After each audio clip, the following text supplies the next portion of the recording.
Let's talk about the thyroid. So, I love the thyroid. It's my favorite little endocrine gland in the female system because it's so important.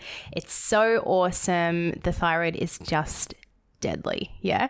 So the thyroid can be in a hypo, so a slow state, or a hyper, so a fast state.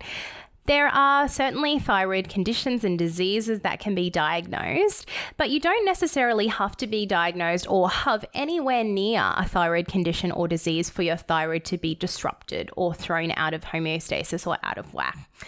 I would have mentioned before that it is super adaptable. It adapts and your thyroid can sort of be disrupted. So think of it like a thyroid disruption as a result of a perceived or a real threat within the body. So your thyroid is disrupted and that will show in really succinct physical symptoms within the body. So on the hypo side, we might see slow metabolism, slow bowel motility. So less bowel movements. And on the hyper side, we may see even increased bowel movements and high levels of anxiety and the inability to even gain weight. So inability to put on weight and finding it really hard to gain a healthy amount of weight and be a healthy weight.